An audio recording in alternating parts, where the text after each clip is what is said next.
Inapokuja dharuba, inapokuja gharika, basi nyumba hii itaanguka. Bwana Yesu asifiwe sana. Bwana Yesu asifiwe sana. Lakini wale wanaotii na Mungu wameambiwa wale ndio watu ambao wana hekima. Bwana Yesu asifiwe sana. Watu wale wanapendeza Mungu kwa sababu wanasikia neno la Mungu na kulitenda. Kwa hivyo mtumishi wa Mungu anapohubiri, hapo mnasikia mafundisho, mnapolisikia lile neno na kulipenda na kulitenda, Bwana Yesu asifiwe sana. Basi hapo nyinyi ni wana wa Mungu. Bwana Yesu asifiwe sana. Kwa hivyo ni Bwana anazidi kutenda maajabu mahali pale nyumba imeanguka. Sasa tunaanza safari ya kujenga nyumba ile. Bwana Yesu asifiwe sana. Ili kiwe kituo cha watu kukutanika mahali pale kwa ajili ya injili ya Bwana.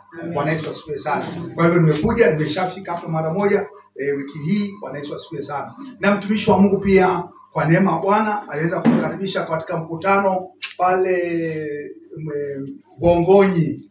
Bwana Yesu asifiwe sana. Nchi ya mlima binti baridi kwao.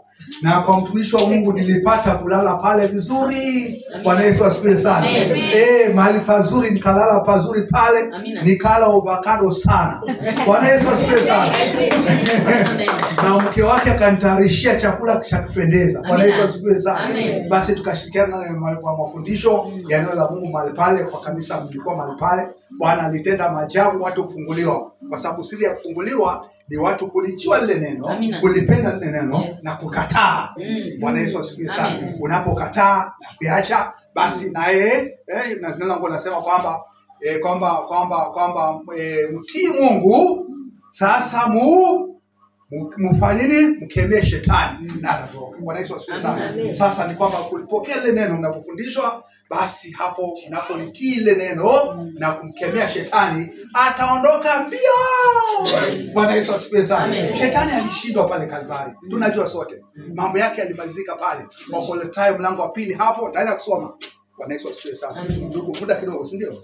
Endelea. Chapter. Mpate kusoma neno hapo kidogo. Usiwache alafu kufika nyumbani uende kutetemeshwa na roho. Ni kweli. Amen. Wakolosai mlango wa 2 naona twende hapo. Wakolosai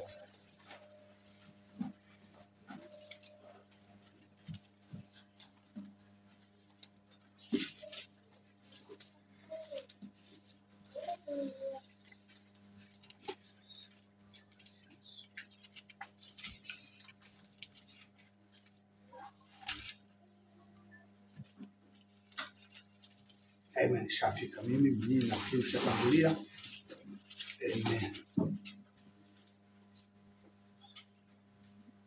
Nitaanza kusoma mstari wa 13. Bwana Yesu asifiwe sana. Neno langu linasema hivi.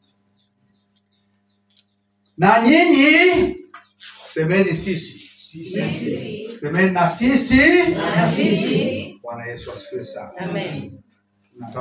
Na nyinyi mlipokuwa mmekufa kwa sababu ya makosa yenu na kutokutahiriwa kwa mwili wenu, aliwafanya hai pamoja naye. Vipi? Akiisha kutusamehe makosa yote. 14. Akiisha kuifuta ile hati iliyoandikwa ya kutushtaki kwa hukumu zake, iliyokuwa na uadui kwetu, akaiondoa isiwepo tena, akaigongomea msalabani. 15. Kisha kuzivua enzi na mamlaka na kuzifanya kuwa mkogo kwa ujasiri, akizishangilia katika msalaba huo. 16. Basi mtu asiwahukumu nyinyi katika vyakula au vinywaji, au kwa sababu ya sikukuu au mwandamo wa mwezi au sabato. Mambo hayo ni kivuli cha mambo yajayo, bali mwili ni wa Kristo. 18 mwisho. Mtu asiwanyang'anye thawabu yenu kwa kunyenyekea kwa mapenzi yake mwenyewe tu na kuabudu malaika, akijitia katika maono yake na kujivuna bure kwa akili zake za kimwili. Bwana Yesu asifiwe sana. Amen. Ufunuo wa msalaba, ya kazi ya msalaba alipewa Paulo. Bwana Yesu asifiwe sana. Yaani maana ya msalaba alipewa Paulo. Bwana Yesu asifiwe sana. Sasa hapa anazungumza kwa nguvu za msalaba zinazofanya kazi. Bwana Yesu asifiwe sana. Biblia kutoka Genesis ama Mwanzo mpaka Ufunuo inazungumza kuhusu kazi ya msalaba. Mungu na upendo wake wa ajabu wa kumfungua binadamu aliyefungwa na ile movu. Bwana Yesu asifiwe sana. Na hiyo kazi ilikuja malizika wakati wa Agano la Kale, ilikuwa ni kivuli cha mambo ambayo yatatendeka. Bwana Yesu asifiwe sana. Msalabani Yesu akasema yamekwisha pale. Bwana Yesu asifiwe sana. Bwana Yesu asifiwe sana. Sasa msalaba, damu ya Yesu ilimwagika mahali pale, ilikuwa na sababu ya kutuweka huru. Na ndipo saa 12 ya Yohana, Ufunuo wa Yohana, inasema tunamshinda Shetani, ama tunamshinda Shetani kwa sababu ya nguvu za msalaba, ama kwa damu ya Yesu. Bwana Yesu asifiwe sana. Na kwa sababu ya neno la ushuhuda, ndio mimi nashuhudia, tunamshinda Shetani. Bwana Yesu asifiwe sana. Na hatukupenda maisha yetu hata kufa. Hata kama umbio utakufa kwa ajili ya Kristo, uko tayari. Bwana Yesu asifiwe sana. Hapo ndio unasimama katika kumshinda Shetani. Sasa hapa anazungumzia yale mashtaka yaliyofanywa kwa ajili yetu. Zamani wakati huo ilikuwa mtu kama ana mashtaka ya kumtatia kuenda kuadhibiwa, yanaandikwa katika mlango wake. Huyu mtu ameiba. Hata siku moja niliona Beruga pale, kitambo nilikuwa mdogo. Mtu alikuwa amevamia shamba la mtu akavuna kabeji. Basi wananchi wakamshika na kabeji, wakaifunga kwa shingo, alafu wakaenda akipiga ngoma, nikitoi cha kabeji, nikitoi cha kabeji. Basi akazungushwa mtaa wote. Bwana Yesu asifiwe sana. Amen. Sasa ile hatia yake anaitangaza pale. Bwana Yesu asifiwe sana. Sasa ni kwamba Yesu anaona yote, kwamba kuna mashtaka yaliwekwa kwa ajili yetu na maagano yaliyofanya ya kutushtaki. Ikasema itakuwa vipi? Huyu hataolewa, huyu hatafanikiwa, hai itakuwa hivi. Hatima ilikuwa katika sheria ambazo zilifanywa katika mkataba ya watu waliotangulia na Shetani. Bwana Yesu asifiwe sana. Sasa hapa anasema ile haki iliandikwa kutenganisha na Mungu. Yesu aligongelea msalabani akaisomea. Bwana Yesu asifiwe sana. Lakini sio automatic sasa. Bwana Yesu asifiwe sana. Sasa ni kwamba unadai. Bwana Yesu asifiwe sana. Ukijua hiyo kweli inakuweka huru. Bwana Yesu asifiwe sana. So hivyo mashtaka yako, lakini kwa Yesu hakuna. Kwa hivyo ni kuingia ndani ya damu ya Yesu na kukataa. Bwana Yesu asifiwe sana. Na yanaachilia kwa sababu umeyakataa wewe. Lakini muhimu lile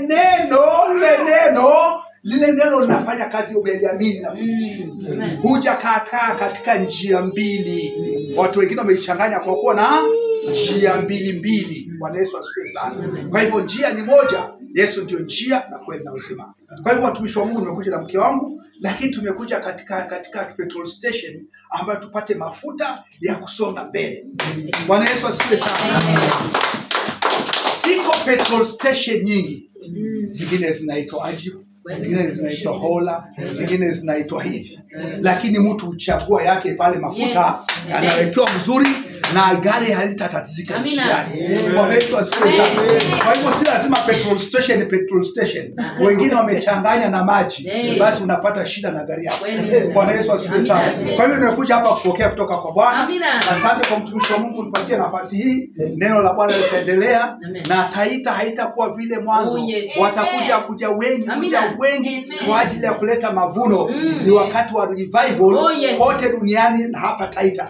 Bwana Yesu asifiwe sana. Na nyinyi mko sehemu ya hiyo. Amen. Bwana Yesu kaso. Amen. Thank you. Barikiwa sana. Nashukuru Mungu kwa sababu Bwana amekuwa Mungu. Hata wiki hii tulikuwa na kazi, hata ndogore wanda kaketu ndogore andu injili.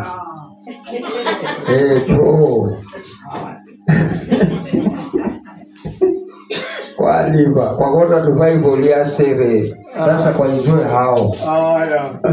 Bwana Yesu asifiwe sana. Amen. Basi kuna jambo Mungu alitia moyoni mwetu na pamoja na mtumishi wa Mungu ili kuanza kufanya injili ya watu kufufuliwa pande hii. Yaani watu waliokuwa katika mizimu, waliofungwa ni wengi, Bwana Yesu asifiwe sana. Lakini wakati kutoka kaburini wale walifungiwa. Basi kwa hivyo tulienda sehemu zinaitwa kwa Mnengwa. Mwaishi kwa Mnengwa? Mwaishi kaenda huko mwingie Mwashuma, mwingie Godoma, utoke kusha kwa Yesu Kristo sana. Basi tunapanga hapo mtumishi wa Mungu pale anaitwa Pastor Moruganga, Bwana Yesu asifiwe sana. Ni wale wazee wa zamani, hata nafikiri saa miaka ya 90 na kuendelea. Bwana Yesu asifiwe sana. Waliokuwa wakitembea kutoka sehemu hizo mpaka Mololo kwa mguu kwa sababu ya Injili. Na wako wachache sana waliobakia. Bwana Yesu asifiwe sana. Basi Mungu alitutajia twende mahali pale ili tuungane na pale ili tupate kupanga nafasi ya kupeleka Injili mahali pale. Bwana Yesu asifiwe sana. Kwa hivyo hiyo itahitaji maombi yenu ili Bwana afungue kila kitu kiwe sawa, watu wafunguliwe na kupate kupona. Bwana Yesu asifiwe sana. Kwa hivyo tulienda kwa Mnengwa na mtumishi wa Mungu, basi tukakaa na watu wale mahali pale, tukaanza kupanga, tukasema tunahitaji. Katika na Mungu kuna wakati katika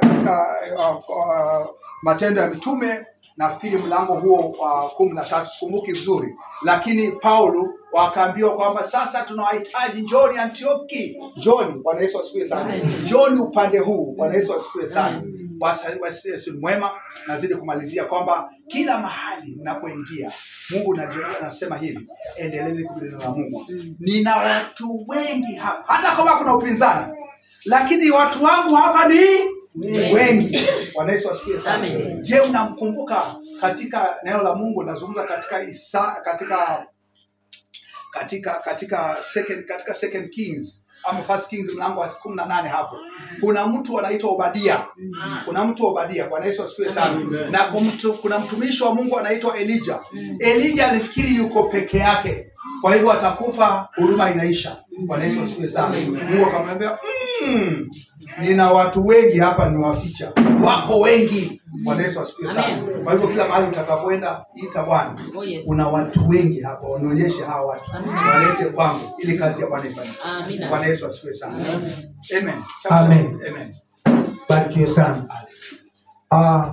Nashukuru Mungu kwa sababu tulipofika huko nilisikia huruma zingine nzito katika moyo wangu. Barikiwe sana. Lakini Mungu akanikumbusha vile alinieleza kwamba kuna watu isha Mungu ile wiki iliyopita, ile nyingine tulikuwa tunazungumza hapa, kwani nguvu ilienda wapi? Haleluya. Na Mungu akaniambia nguvu iko, lakini walipigwa na nusu nguvu mpaka wakaenda wakashindwa watatokea wapi. Na Mungu alipokuwa anazungumza na mimi kuhusu wachungaji kwa ajili ya Taita Taveta, kuna mwingine akanicheka akaniambia, Bwana nisho mwankuni kelo mtume wako sidabe kunuka na nyuma. Bwana siwe sana. Lakini Mungu akanena akasema kwamba ninaleta wachungaji na wachungaji wapokee. Haleluya. Na niliposikia hivyo nikashukuru Mungu. Na hata nikatubu sana. Bwana siwe sana. Manake kati ya wachungaji wengi wale ambao Mungu alikuwa anawaleta ni wale na waitaka wale. Lakini nikashukuru Mungu kama Yusufu. Haleluya. Yusufu alipigwa vita na wandugu zake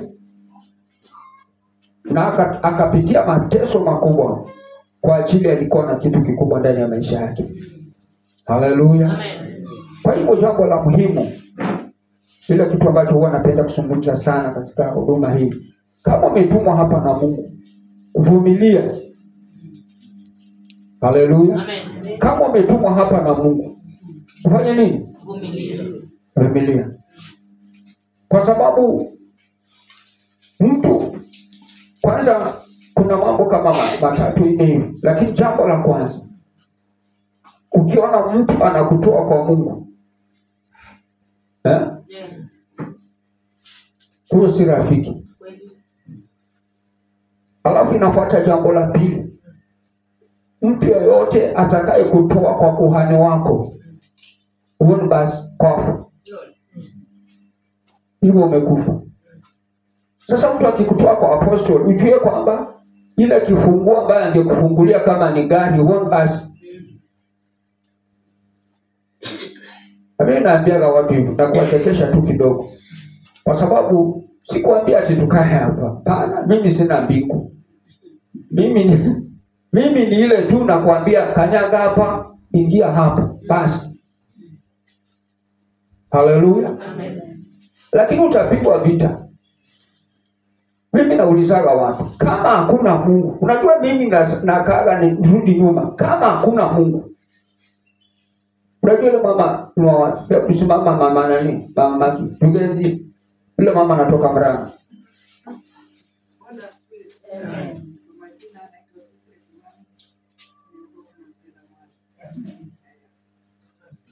Bwana Yesu.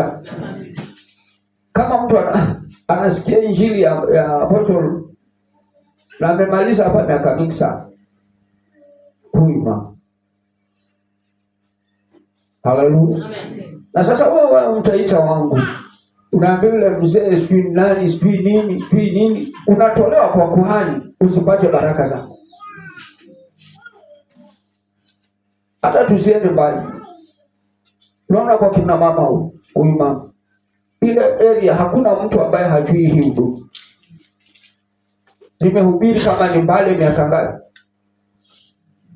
2. Na abashabe nikomie Mngoro.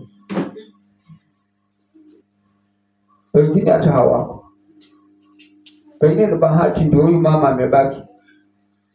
Bwana Yesu. Na kuna mahali tena. Kwa chego. Mimi wanaeleza watu kitu moja. Mimi wanatumwaga mali kumeshindikana. Ukiniona kwa area yako, ujue nimekuja kuangalia kutoa ile shida iko pale ifanye nini? Iondoke. Na ukikataa itolewe. Mimi hata sikuwa na shida. Mimi si yule mtumishi wa Mungu kuja kukuambia dada nasikia bwana menena, leti mchumbi, leti maji, tuchimbe hapa dada, tuchimbe hapa. Mimi hata sina shida. Hata kama umezichimba hapa kwa mlango, mimi hata sina shida na vitu zangu. Sifa. Haleluya. Amen. Unajua ile kitu ambacho mimi wanazungumza sana watu hawezi kuelewa. Hii kitu utatoa, lakini huyu mtu agreement yake na ile vitu hajaondoa. Na hiyo ndio kitu imetesa watumishi wengi wa Mungu. Utajifanya mbabe atuko na nguvu ya Mungu, wewe si mganga. Haleluya. Amen. Biblia ya Yesu mwenyewe, hakuna mahali Yesu alienda kachimba vitu kama tuko kwa Yesu. Haleluya. Amen. Pingine ni wanadamu ya kudanganyana. Mimi ndio siku moja naambia watu hapa, kama mtu anakuja kuniambia tuone kana majini kwa kodende chimba, mimi wanaeleza mtu weka 300 hapa, maana mimi naenda kuchimba mgodi. Mimi hapana naenda, hiyo si huduma. Hiyo kwenda kufanya tizi ya kufanya nini? Ya kuchimba. Lakini si huduma hiyo. Biblia inasema Paulo akahubiri injili. Na wale waganga wakakubali kwamba wako na shida na wako na uganga wao na walikuwa wanatumia vitabu. Biblia inasema wakakubali kutoa zile vitabu. Na Biblia inasema nini? Wakapiga hesabu ya zile vitabu. Biblia inasema ilikuwa 50,000, si pesa kidogo. Na wakakubali kuchoma wao wenyewe. Hiyo ndio injili. Amen. Haleluya. Amen.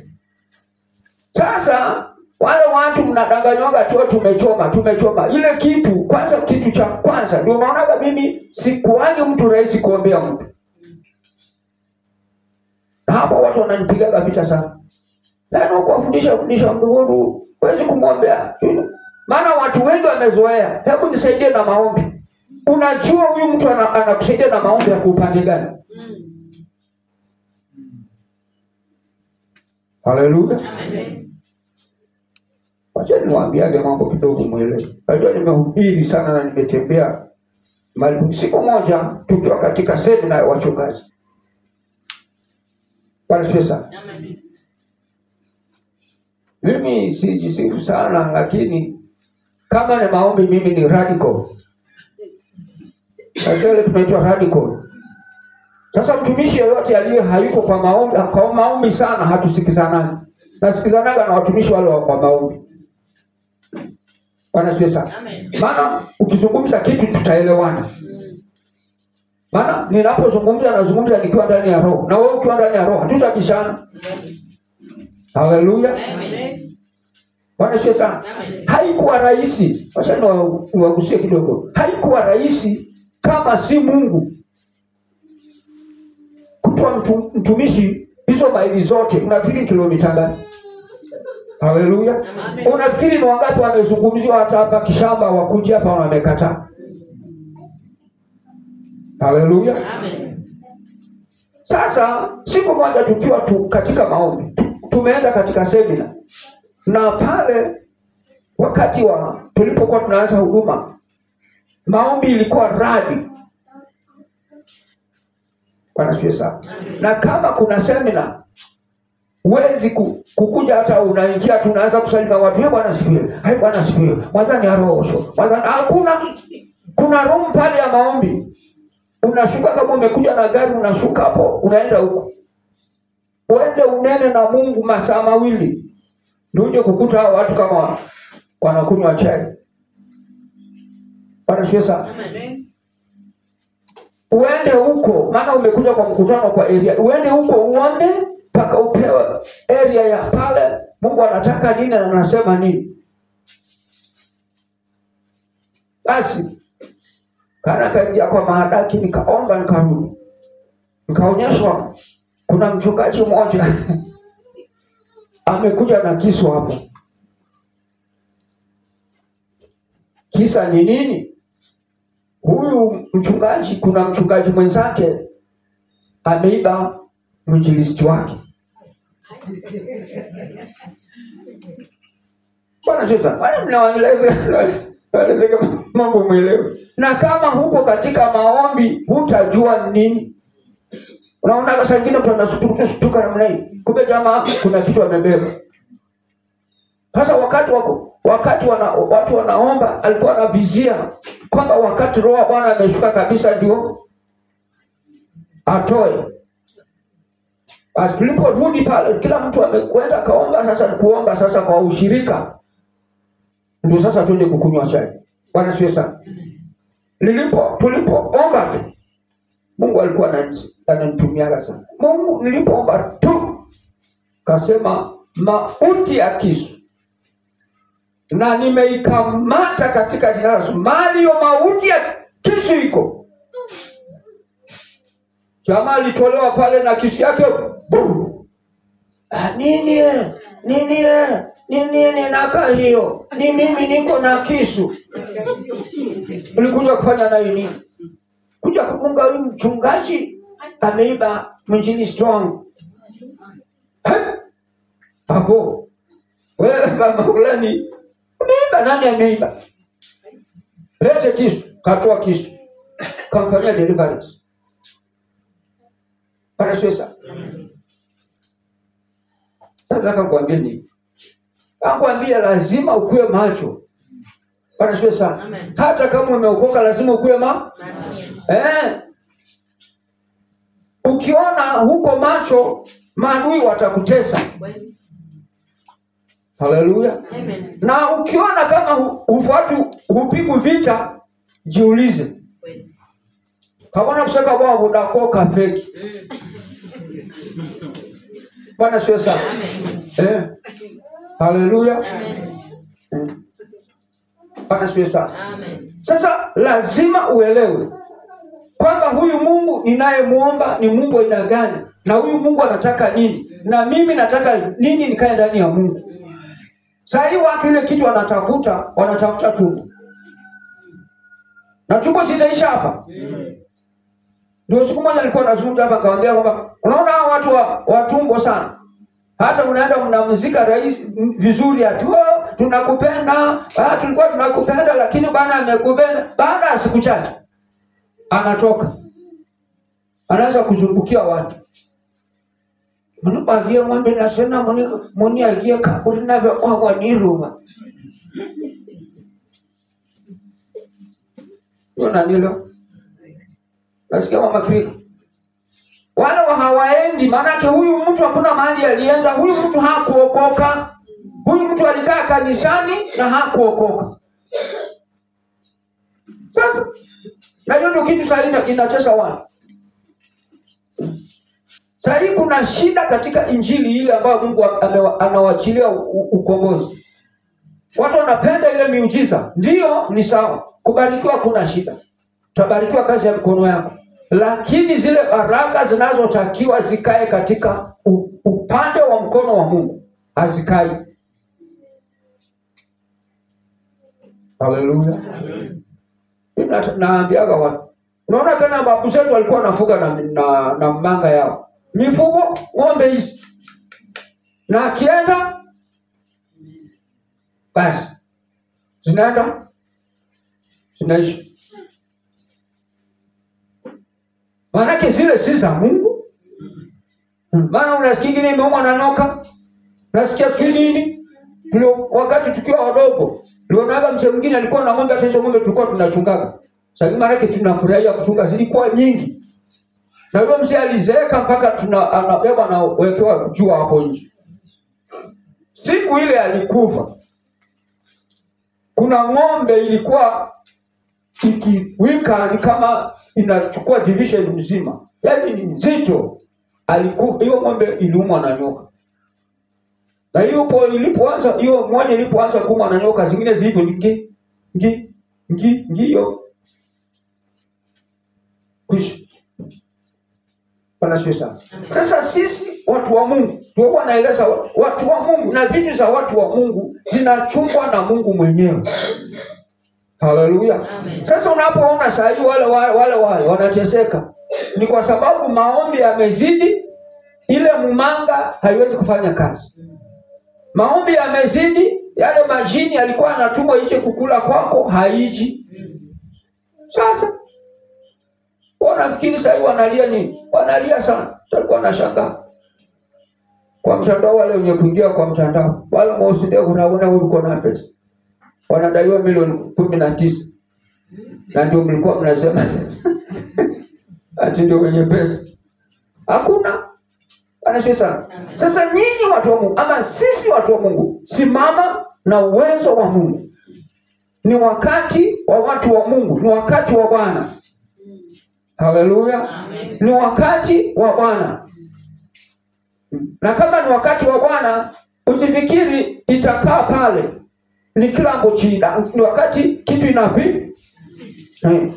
Wakati wana wa Israeli walipokuwa huko Misri, walikaa wakaanza kuteseka. Na ni watu wa Mungu. Na kusoma Biblia inasema nini? Mahali pale, kwa sababu ni watu waliobarikiwa, hata kuzaa wakazaa sana. Lakini wakaona sasa wale watu wapale wakasema hapana, hawa wanawake lazima mfanye mpango. Mkiwazalisha uweni hao watu wanazidi. Na bahati Mungu akapitia kwa wale wakunga. Hata wakienda wakiwazalisha, wakiulizwa vipi? Sisi tumekuta yule mwanamke amejifungua. Sijui hao wale wa mama na wako vipi? Wanasiweza. Sasa watu wa Mungu wanachungwa na Mungu. Na ukiwa ndani ya Mungu utachungwa na nini? Na Mungu. Na unapomwomba Mungu, ujue huyo Mungu anakujua. Anajua jina lako, anakuelewa vizuri, unafikiria nini, unataka nini. Sasa hata mambo mengi Mungu hawezi kukupatia. Kwa sababu gani? Anajua kwamba akikubariki utawacha Mungu. Wengine wanachunguliwa hapa. Hawezi kubarikiwa mpaka vibocheke. Tuyapewa ile ambayo utapata uzima. Maanake moyo wako ni wa wasiwasi. Haleluya. Sasa kitu cha muhimu ni wewe mwenye usimama. Ukishasimama, Bwana anakuja kwako. Haleluya. Amen. Acha tuende moja kwa moja kwa neno. Twende Zaburi Hiyo natakaga tusome sana mpaka watu waelewe. Twende Zaburi 109.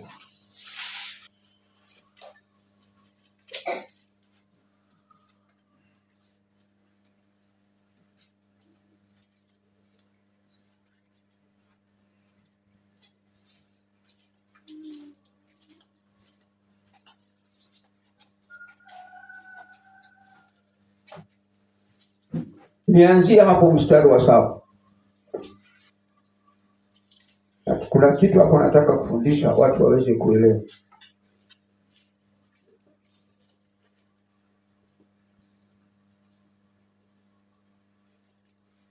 Wacha nisome. Katika kuhukumiwa ataonekana hana haki, na sala yake itadhaniwa kuwa ni dhambi.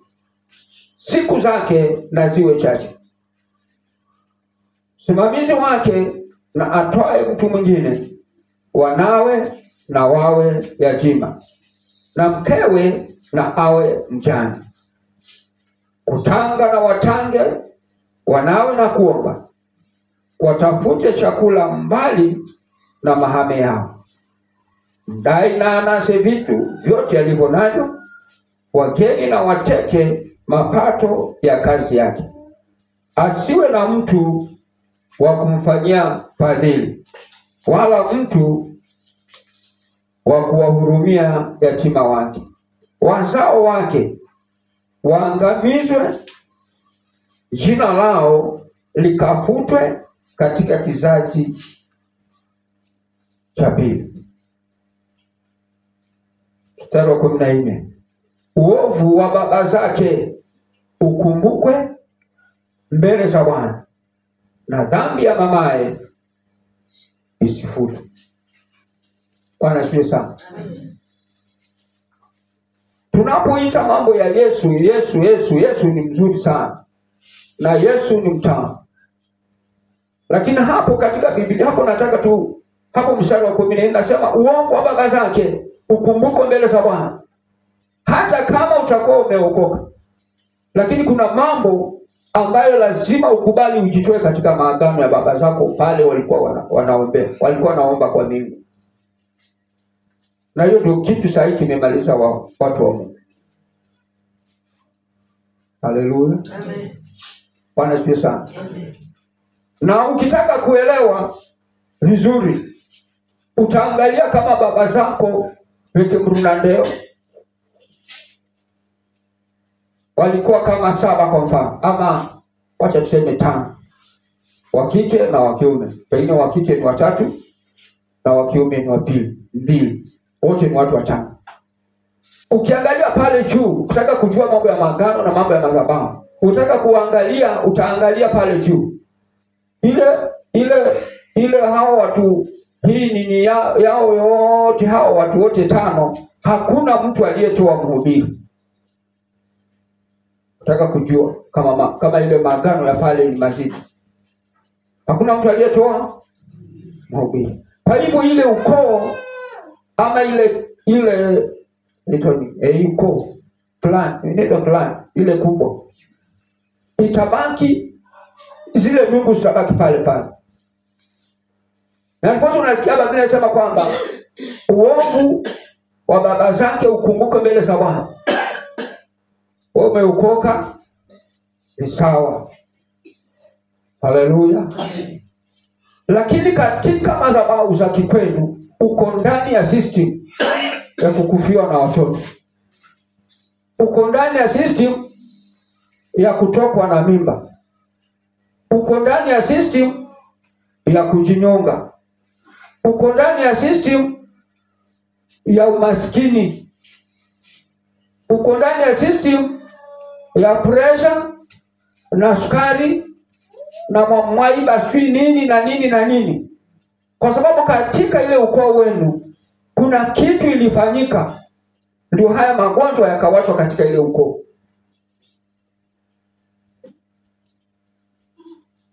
Haleluya. Ukitaka kujua, wewe angalia tu ukoo wenu iko vipi. Katika madhabahu za kwenu utakuta pale juu, kama ni mzee yule mkubwa alikuwa hiyo boma hakukosekana Zuzu. Tete alikuwa. Ukikuja kwa step ya juu ya chini utakuta Zuzu. Nilienda wakati nilipokuwa nahubiri Narok. Hiyo boma ilikuwa na watu 1 2 3 4 5. Na mwingine ni mhubiri mkubwa sana. Missionary wa East African Central Africa International. Hata kwa wazungu wanatambulikana. Lakini hiyo uko ukifuata utakuta kila boma utakuta cheese. Kwa ndugu yake iko cheese, kwa ndugu yake iko cheese, kwa ndugu yake mwingine iko cheese, kwa dada yake mwingine iko cheese, kwa dada yake mwingine iko cheese. Na ukiangalia majina ile iliyoitanishwa na yule mwingine, mkienda kwa hiyo boma nyingine utakuta ni wa kike na ni cheese. Ukienda kwa huyo ndugu mwingine ni wa kike na ni cheese. Hizo boma zote 5 kuna machizi kama ngapi? Bwana Yesu. Sasa ukirudi nyuma ukiangalia katika neno la Mungu nasema dhambi ya baba zao ifanye nini?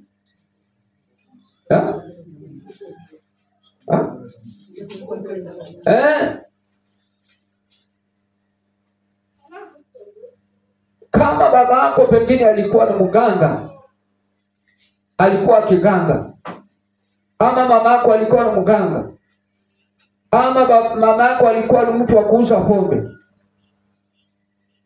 Bwana Yesu sana. Sasa kuna kitu inabaki katika ile ukoo. Haleluya. Kuna kitu inafanya nini? Inabaki katika ile ukoo. Na ukitaka kurudi nyuma, angalia boma zote. Wale watu waliokuwa wako na vilabu zamani. Hata wengine walikuwa wanafanya kazi kwa county council. Bwana Yesu. Angalia zile boma sasa. Piga picha. Na ndipo hili neno ukisoma unaona kama kitu rahisi tu. Na Biblia inasema uovu wa baba zake ukumbuke mbele za Bwana, na dhambi ya mamaye isifutwe. Ziwe mbele za Bwana daima. Aliondoe kumbukumbu lao duniani.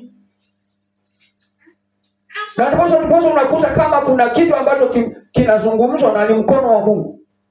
Hapa mtaomba, mtakemea mapepo sana. Lakini hapa kuna mkono wa Bwana. Haleluya. Hamjaona mtu hata watu wafunge na kuomba hata siku 10 kwenda kufukuzwe mapepo haiendi. Umeshaona hiyo? Kwa nini? Ile ni maagano. Ndio kitu sahihi kinatesa watumishi wengi wa Mungu. Ile ni maagano, agreement. Ukirudi kwa Isaya nasema kwamba waliweka mapatano na wakaweka maagano na kuzimu. Sasa huyu mtu kazi yake ni mateso kwa sababu ya dhambi ya baba zake walifanya. Ukirudi kwa Biblia vizuri, Gideon aliteseka na akiwa mtumishi wa Mungu. Na mpaka wakati njaa ilikuwa kubwa na ilikuwa nzito ndani ya Israeli, malaika wa Mungu akamtokea akamwambia, wewe ni shujaa. Sema, shujaa vipi bwana? Wewe mtumishi wa Mungu. Sasa utokea na malaika akwambia wewe ni shujaa mama, umeokoka. Lakini koka na wasi mpaka kuchu. Kuna shida mpaka kwa ulali.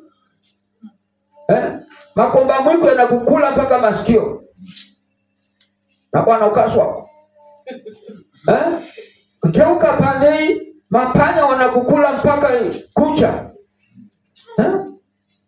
Paka lienda kwa bomba nyingine. Bwana Yesu, unajua hii mizimu ama hii madhabahu usipofundishwa mpaka ukaelewa. Paka mama anaenda kutafuta hizi mkebe aingize watoto hizi mikono. Panya ni kwa wingi. Wakilala vibaya kuamka asubuhi kwa watoto wanaenda na mlei. Wamekuliwa. Zinakula mpaka vijiko. Unafikiri kitu rahisi? Paka sufuria mpya inakula na inatoboa. Ala?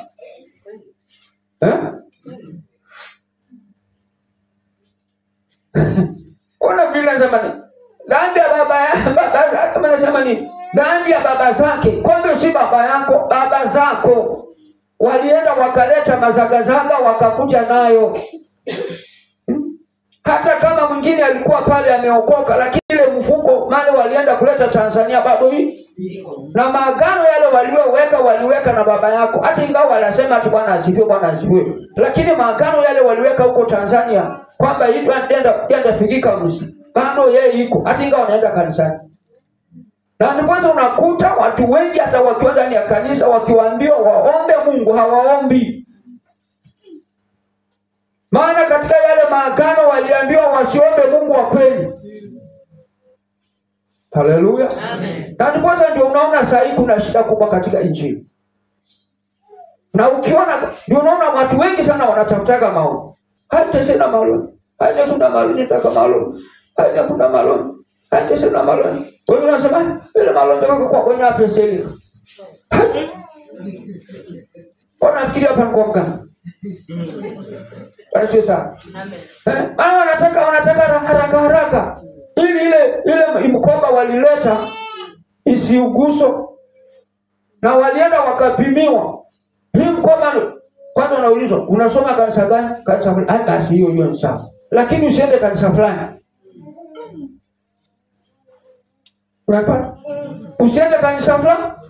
Huwa wanaambiwa kabisa. Kuna mzee mmoja alikutaka. Kanaambia kuna nini anachatuka kwa bahati sana. Gani zidi. Ndio. Kuna mimi siwezi omba haraka hivi. Tulienda Tanzania lenda ulete ile mzigo lileta Tanzania hapa. Sitakwenda kuchia mzigo. Hao. Uje ufanya nini? Nitakapokuja huko nikuje tena umehamisha. Haleluya. Amen. Na huyo alikuwa ngangari. Hawezi kunipigia simu direct. Anapatia mchuku yake ndio anipigie. Tena sio simu ile ya mzee, kwa simu ya msichana wake. Maana siwezi kumface ati nipige tu hello. Huyo mzee ako chini. Unanipata? Sasa cha muhimu wewe mtu wa Mungu uliyekubaliana na Mungu, ulio na mpango wa kumjua Mungu, ulio na mpango uliojua Mungu, wewe kaa ndani ya Mungu. Dunia inateketea, kaa ndani ya Mungu. Alafu hapo kwa hiyo kifungu cha 10 na ngapi? Cha 14. Twende katika Kutoka 20. Wale wenye kuandika. Lakini tayari mimi nimefika na ninasoma. Mungu akanena maneno haya yote, akasema, mimi ni Bwana Mungu wako niliyekutoa katika nchi ya Misri, katika nyumba ya utumwa. Usiwe na miungu mingine ila mimi. Usijifanyie sanamu ya kuchonga wala mfano ya kitu chochote kilicho mbinguni wala kilicho chini duniani wala kilicho majini chini ya dunia. Usivisujudie wala kuvitumikia, kwa kuwa mimi Bwana Mungu wako ni Mungu mwenye wivu, na wabatilisha wana maovu ya baba zao hata kizazi cha 3 na cha 4 cha wanichukiao. Amen. Haleluya. Amen. Sasa kama kulikuwa na miungu, kama kulikuwa na kikapu, kama kulikuwa na mkoba, hii mkoba ndio mnasumbuanaga kila siku. Kila siku mnaleta manabii, kwa sababu hakuna mtu anayetaka kutoka katika ile mkoba. Haleluya. Unasikia sasa? Biblia pale tumesoma nasema kwamba dhambi za baba zao. Hapa waliambiwa wasisujudie miungu na wasitumikie. Lakini baba zetu walitumikia miungu sana. Walisujudia sana. Wakitaka mvua wanaenda kwa msitu. Wakitaka sijui nini wanaenda kwa mapango.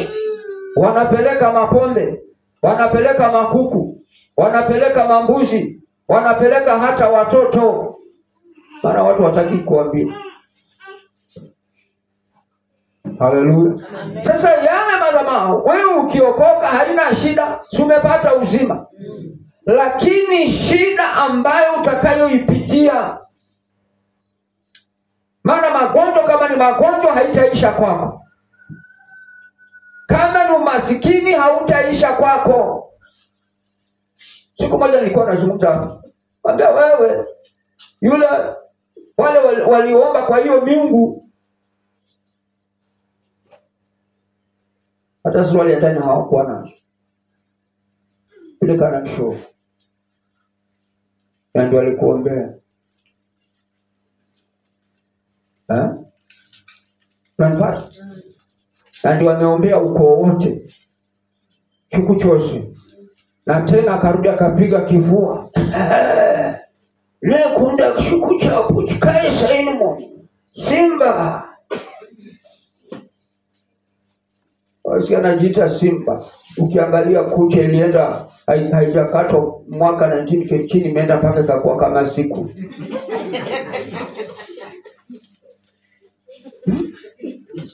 Iridiane jiona akishanua. Jeli rikawo mpaka kavi ngala kuriage. Unapata? Na huyo ndo amekuwekea madhabahu. Na sasa wewe ukiokoka, usipong'ang'ana na kujitoa kwa wewe mwana, unanipata sasa?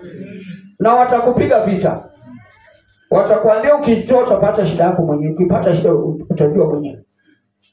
Lakini sasa yule ni Mungu wa ukoo. Haleluya. Sasa ukisikiza injili ya hapa, yule ni Mungu wa ukoo. Unaelewa?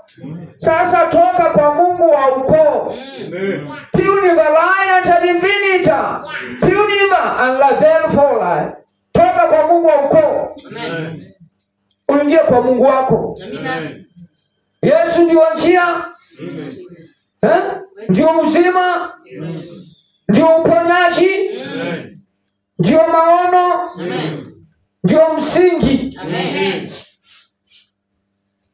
Sasa kama bado utakuwa katika ile msingi ya wale watu, hata usemage bwana ukaso kazi ya kula. Maana na kiokola paka uambuke kwa kitanda bubu.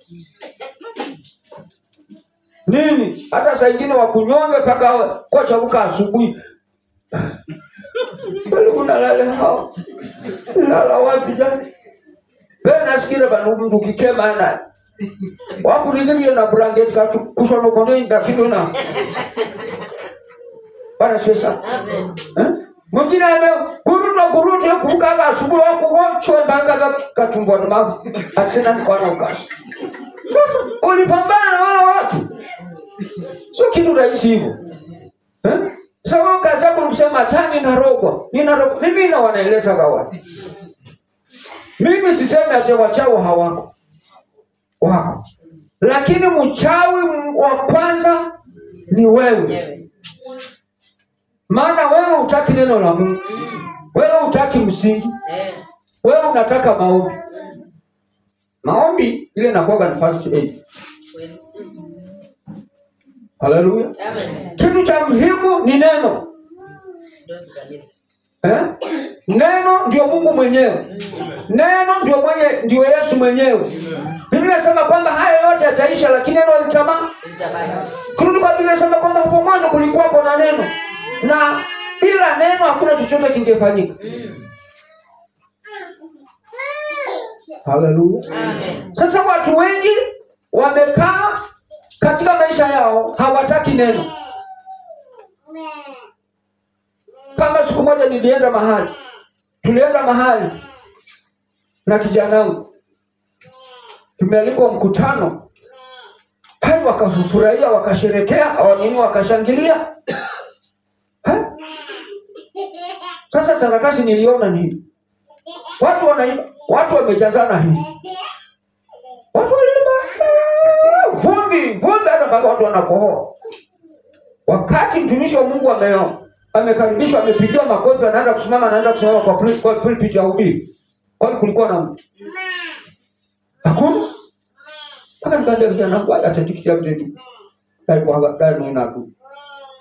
Nikaambia kijana wangu tikiti yetu imeenda kwa. Ingawa tumelipiwa ya kurudi, lakini ingawa tikiti ni sawa, lakini masaa yetu imepotea. Haleluya. Amen. Haleluya. Amen. Sasa wapendwa, mnasikia hiyo revival? Revival, nataka na nashukuru Mungu yule mzee mchungaji tulimpata pale.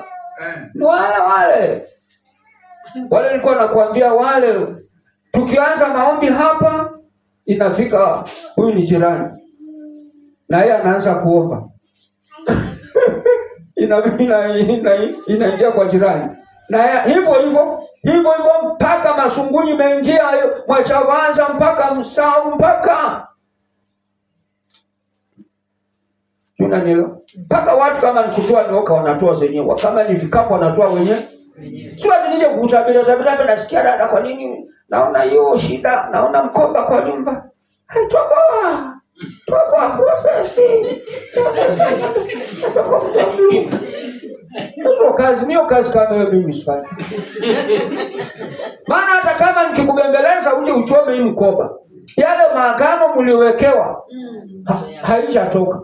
Na ndipo unaona mahali popote vitu zilichomwa, watu wamekuwa machizi. Unanipata?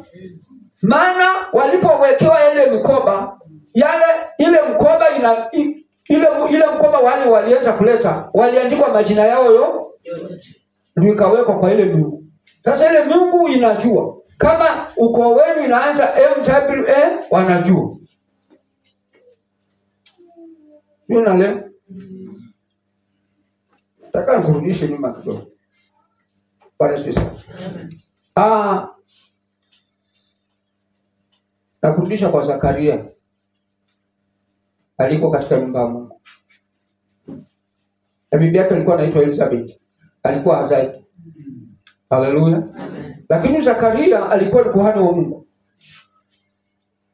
Na hii madhabahu za kwao zilikuwa zimefunga bibi yake Aziza.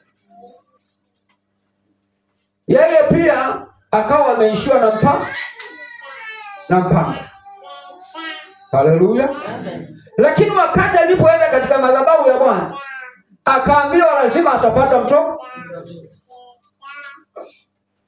Malaika akatumwa. Lakini kwa sababu ya kung'ang'ana na kusumbuana na Mungu na malaika, mimi nasema kwamba akapewa bubu. Alizungumze. Si maneno ya kuzungumza kabla wakati wake. Kuna kitu nataka nikuonyeshe hapa ambapo kilifanyika. Wakati mtoto alizaliwa na watu wakashangaa, ishi bosi shanda funya hao mwana. Bwana sasa. Na wamama pale wakatumana, nendeni muulize mzee tumpatie chini mtoto tutamwitaje. Hata mama amechelewa sana kuzaa na mzee, sasa hivi amepende tutamuita. Sio mwa kuchelewa ama tutamwitaje. Kama tutamuita kulingana na wakati. Lakini bila sema nini? Akaletwa kibao akaandika. Alipoandika anaandika Yohana. Na katika ile ukoo hakuna mtu anayeitwa Yohana. Halo. Ile ukoo wakasimama na kuanza kuuliza, umgo swabadilika. Kwani mzee amebadilika? Kutoka amekaa zungumzi hisi kubadilika hii. Ukoo wetu hauna mtu anaitwa Yohana. Wakarudi wakauliza, ama we mama Elizabeth mzee noko cha kwaleke baba kuna mtu anaitwa hivyo.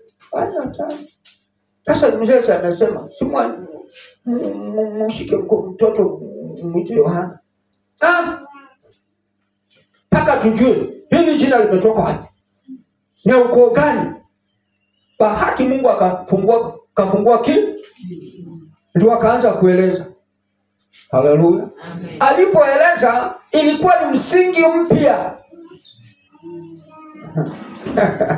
wa ile ukoo. Haleluya.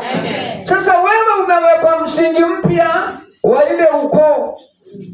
Sasa kwa ukibangwa machofi hivi naishi. Haleluya. Amen.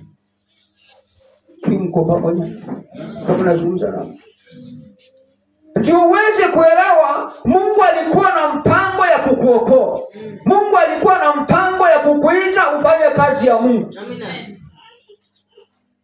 Na ni wakati uliokubalika. Amen. Sasa watu wataanza kuuliza, maana hata hivi mtumishi wa mtu hapa anaulizwa, huku wako pastor tatu cha mzee jingi se pastor paka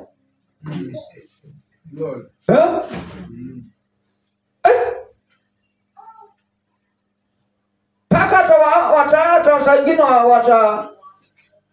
watakukumba matimu sina kuomba Lord Mungu usimame. Maana uko wao hawajapata pastor, hawajapata padri. Watauliza vile huu pastor kwa shoma kabisa ikwele. Maana katika miungu yao hawakutaka, walitoa network kabisa ya watu ambao watakaohubiri Yesu Kristo mwana wa Mungu aliye hai na kufanya miujiza. Siku moja nimetumiwa barua kutoka South Africa. Na bahati mwenye alienda wa kwanza posta ni wale maklamiti. Kasoma, kaangalia nyuma yake kuna muhuri. Pastor Nelson.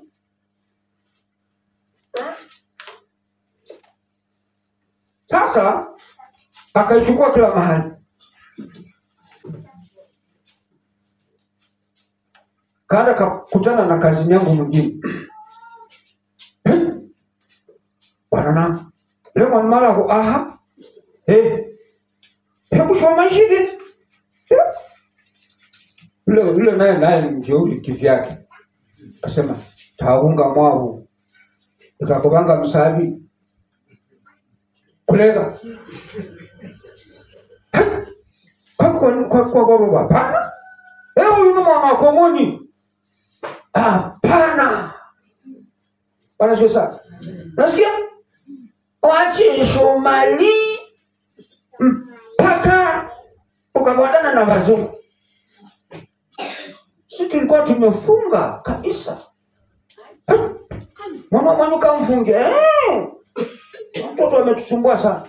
Uyombe ni mwani mtu, onde kumbwa nasi, onde chumwana wakadikabe. Na wala ukajesu kichuku cha mte nde chikora Yesu ati. Dada kora Yesu monu. Wasaizi. Bwana sasa. Na hata alikuwa mhubiri mkubwa, akihubiri hapo utaona yes. Lakini mjanja kama anakusalima na kuambia na Mungu kwa Bwana. Ndio ukunda akora kwa Mungu kwa Bwana Yesu. Unanipata? Hasemi tunawasalimu katika jina la Yesu.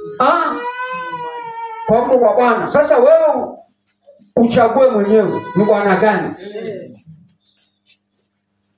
Unanipata? Sasa watu watakusumbua. Unataka nikupatie sasa nguvu hapo. Watu watakusumbua. Na ndipo unakutaka hata ukienda ukibatizwa wanakuambia usibatizwe jina hii ama hii. Batizwa hii. Haleluya. Watakusumbua maana katika ukoo wenu hakuna pastor. Katika ukoo wenu hakuna padri. Katika ukoo wenu hakuna mtu aliyepata uzee wa kanisa. Unanielewa? Sasa yale madhabahu lazima ukubaliane nayo ili uiharibu, ili uweze kujenga msingi wa Mungu. Umepata nafasi. Haleluya. Tunasikia Mama Dibora. Katika ukoo wenu hakuna mtu aliyeenda mpaka kafika miaka zaidi ya 50. Wengi walipotelea miaka 38, 39 basi. Katika ukoo wenu ile madhabahu ilikuwa inakula watu. Yule mtu amesoma sana hafiki miaka 50.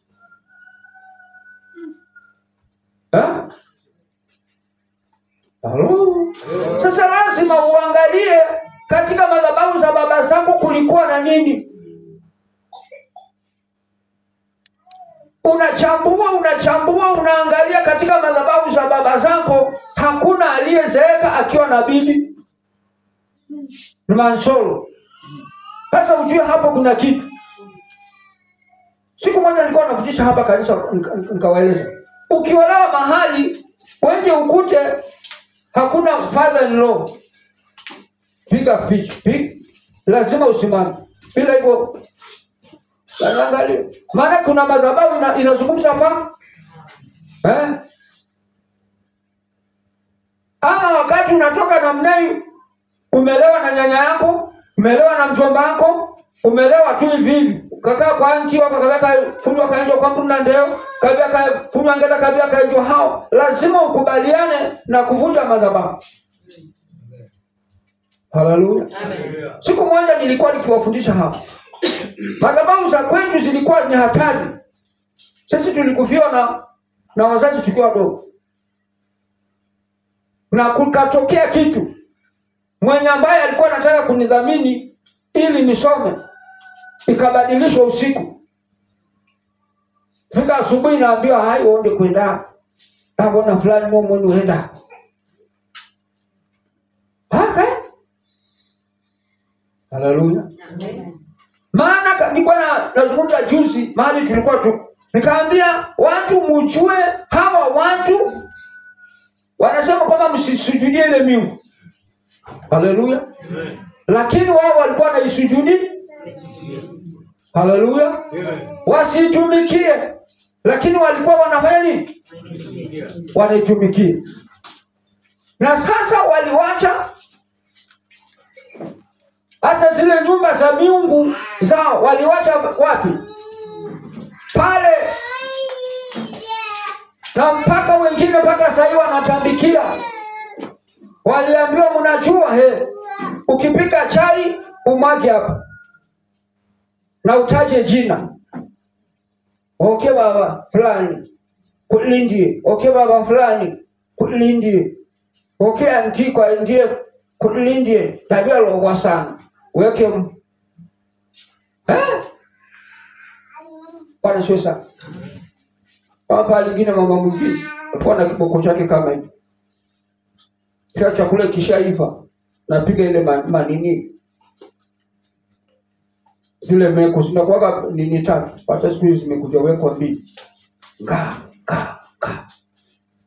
Na anaweka tena chai, naweka chai. Kama ni mboga maragi alipika, achote kidogo, mwage. Haya leo naishi jaribu, ya shanya seke kwa koncha. Umepata? Sasa kama maagano kama haya yaliwachwa kwa boma yako, na wewe ulipookoka ulienda ukalala, hutaki kuomba, hutaki kujidisconnect na ile ukoo. Ndipo hata kama ni msichana ameolewa, hapa ni wapi? Ni Josa. Ameolewa Veruga. Hakuna siku ataota ako Veruga. Atakuwa kiota kwa. Hata utolewa hapa upelekwe Uganda, hakuna siku utaota ndoto ya Uganda. Hata kama bwana wako iko na magari, hata iko na supermarket, hakuna siku utaota ukiwa ndani ya hiyo supermarket. Utakuwa ukiotaga unakata nyasi, unaongezea ng'ombe. Na skati zimezararuka zile ulikuwa unaenda nazo shule zimezararuka. Na kufanya mtihani na kufeli. Ujue nafsi yako pamoja na nyota yako ilichukuliwa. Haiko, iliwekwa kwa Mungu. Na ndipo unakutaga kwanza madhabahu ya Kitaita. Ndikunde kabisa mlobolo mwende kushamu ndikundanya hapo. Sasa tutolewa na kazi yako. Kama ndio. Na hiyo ndio ilikuwa iko. Na ndipo unaona wachana wetu wengi ambao wakiolewa wakishapita ndii wapite Mtitwandei. Wana mdaiwa watakamona ende na mnyiko sinu kona nyuma. Lakini kwa sababu ya kusema ati Bwana asifiwe, kubia kumuge yako ndio shonyolo kindo nguvu ya kindo madera no kuchaki ndio chaka kamega kuchege na wanya unanye chini ya mwanakona ai mwanapande kanishoni ni sawa, lakini unaona huyo msichana kuna maisha hana maisha kwa sababu ya yale maagano bado haijavunjwa. Agano haya wale watu wengine walikuwa wanasema kama agano kabla ichikande ichika. Wewe utaangalia. Maana ukipiga na mateke inaangalia umenipiga teke. Basi nitakupiga mgongo. Ina revenge. Sasa unaangalia kwa nini napigana na madhabahu na haishi? Ni kwa sababu unapiga mwasare. Unapiga somo mpaka utoke katika ile kisina ya ile ukoo. Haleluya. Ukiangalia katika ile ukoo na kurudisha nyuma kidogo, ile ukoo hakuna mtu aliyeokoka. Walikuwa naomba Mungu. Na hii get together at December. Wote mlikuwa kwa system. Unapata? Na ndipo sasa hiyo wala watu walikuwa katika system wakifuga ng'ombe haziwezi kukua na maziwa. Maana walibadilisha wanakamua na nylon. Ile ilikuwa nakamuliwa na nini? Na rungushimbi ya kindo. Na maziwa ya kwanza mpaka yule mwenye kukamua udome mando mfunga na udede malao. Na atoa ile maziwa aende aweke kwa mbegu. Fuko zikienda ama kama ni nyuki zile zikishinda zikikula pale na mjusi sijui nini. Hiyo ndio amani yao. Kama mnanipata? Unanielewa? Alafu kuna mambo mengi sana watu wafundishwe ndio wajitoe. Ndio unaona walikuwa hawawezi kuomba katika jina la Yesu. Ndio unanipata? Wanaomba na Mungu wa ile ukoo. Ngera kwa mfano kisha kuchukucha mkosoro leka kuvanga ngera na macho ngo kwa mfano. Unanipata? Sasa mnaomba baba mwacho ngopinde utaomba na utaomba katika jina la Mwenyezi Mungu. Usijaribu kutaja jina la Yesu. Na ndipo unaona mmoja anaenda kufundisha mahali kanebe. Ndio sisi tunaombaga jina kupitia jina la Yesu. Tuliambiwa tusiombe katika jina la Yesu. Tuliambiwa kupitia maombi hivi. Meta gende zunguka.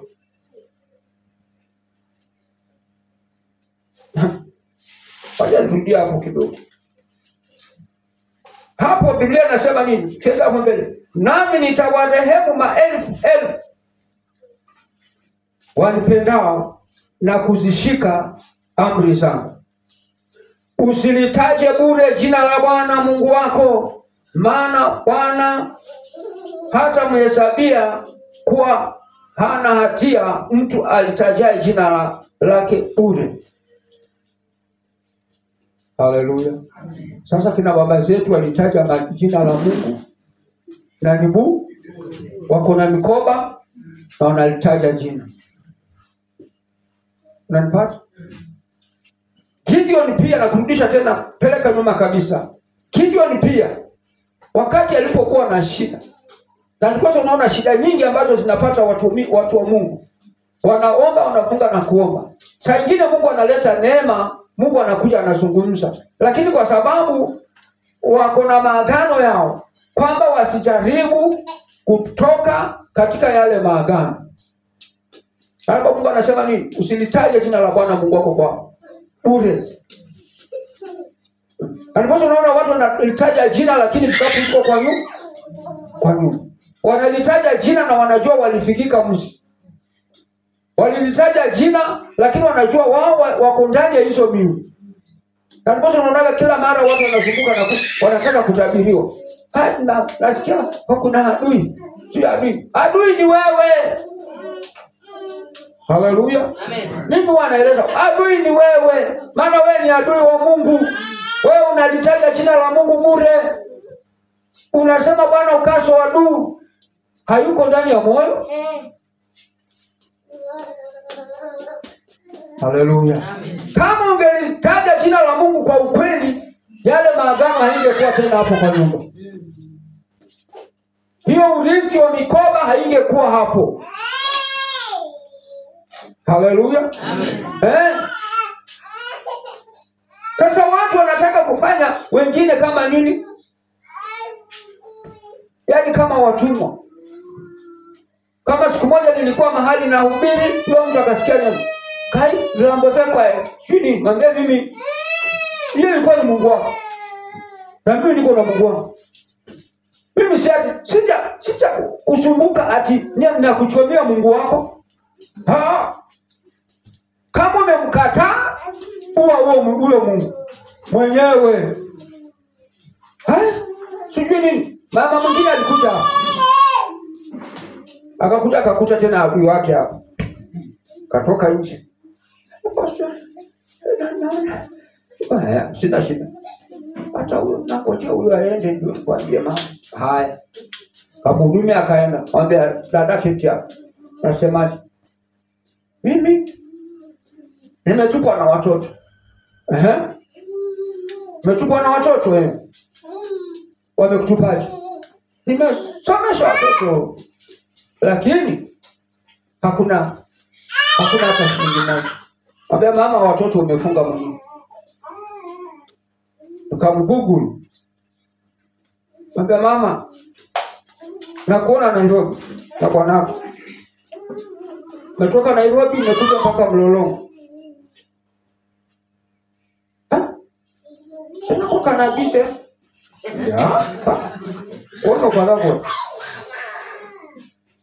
Sasa Mungu ameniambia nikusaidie. Lakini ukikubali. Naona mmekwenda kidogo hapo kaona nyumba imezingirwa hivi na kulikuwa na mambwa kama 3 nje na poa. Na mwenye hapo akatokea akauliza. Akanyamazisha mbwa nyinyi mkaingia. Lakini tumishi wa Mungu ni zamani. Na pia kumbuka tu. Nakumbuka. Sasa ni hivi mama. Kuna mkebe Ideal Milk. Ila zamani unakumbuka? Ile ilikuwa na maziwa tamu. Basi iko kwako nyumbani. Na hapo kwa kufikikana huko mna. Na ndani yake ilipigwa simiti na ikawachwa kitu namna hii. Mnaweka maji asubuhi mnakunywa. Lakini ndani ya hiyo mkebe hapo kujua ni kitu gani iko ndani. Mimi hata kujua tutengenezea tukatoa fungu tukatoka. Ndani kulikuwa na mayai mawili. Yale mayai yalipooza mzee akashikwa na kifua kikuu. Mmetibu kifua. Hata wewe mama sasa uko na kifua. Na wewe ni madhaimu ni? Sasa ni. Wacha tuombe Bwana akusaidie. Wewe ukalete hiyo mkopo. Sasa wacha nipatie uwerevu kidogo. Umejitolea? Nimejitolea. Sasa ni hivi mama. Wewe ndio uvae vile unavaa. Tunaenda hata useme na Mombasa ya kanisa. Basi kwenda basi ile nguo zako za kanisa. Na ile mkoba wako kwenda Mombasa. Ile mkebe uifunge vizuri. Ukipitia dukani kwa mafuta na kibiriti yako. Takuja pale ndio tunachomea ile zambarau tulikata. Kauja ngamfundisha neno nikamdisconnect. Sasa najua mama huna nyundo. Kamtolea nyundo, chukua nyundo hii mama. Haina shida, ni yangu. Sema katika jina la Yesu. Mkono unashikiliwa namna hii na kamkebe. Sema katika jina la Yesu Mungu, wewe Mungu kutoka umenitesa, nimekukataa leo. Katika jina la Yesu nimekukataa, katika jina la Yesu ninakuua. Teremsha nyundo. Basi piga. Piga kabisa. Kwani ile mayai ndio hii imeoza. Bezame, kwa mama tayari umepona. Kashukuru Mungu. Kaambia vile hiki kitu imepona na vile hawa watoto walifungwa. Hivi tayari watoto wamefunguliwa. Na hiki kitu ilifanya kijana yake mkubwa na mwalimu anafundisha kwa blackboard namna hii. Anazimia. Basi alitembea kufika pale Jumazuri, akapigiwa simu na kijana yake. Halo mama. Ani mwenzangu, maana hata simu namba hakuti. Maana mkekuo kakaba sina. Kaulizwa, hiyo namba bado iko kwa M-Pesa. Nani mwenzangu lakini? Haya kwaeni. Na uchafoma. Uli mnguluko. Bwana Yesu. Hakwenda nyumbani, alirudi mpaka madhabahu kavunjika. Niki. Kuni mwana po mwalimu. Sana walila. Mwana po mwalimu huyo. Mwana. Sabata kiacha siko naro. Walifanya mpaka mzee ameenda. Sababu yule mlienda kutengeneza timo funga bomba. Nafunga bomba nini? Mimi wanaeleza watu, ukienda kwa mganga, mtu wa kwanza kukuroga ni wewe. Maana wewe ndio uko na pesa. Wale ni wajanja. Mtu wa kwanza ni wewe. Falijua mzee ako kazini, alikuwa na kazi kubwa sana na hiyo. Lakini ilimfanya mpaka mbali nini? Aende, alipo pesa tu hivi. Ilifanya auze ploti kubwa. Pesa nyingi. Ilifanya auze hata shamba. Hiyo wajitibu. Na ile mzimu ni wajanja. Kiangalia tumebaki pesa kidogo. Naenda, unabaki na shida. Sasa cha muhimu ni wewe urudi kwa Mungu anayelinda, anayeponya, anayebariki, anayejua jina lako, anayejua maadui wako, hata wakikuja kwa njia moja anawatawanya kwa njia sawa. Huyo ndio Mungu tunayetaka kumwomba. Bwana atubariki na tusimame. Omba kwa ajili ya dhabihu yako na useme nafasi.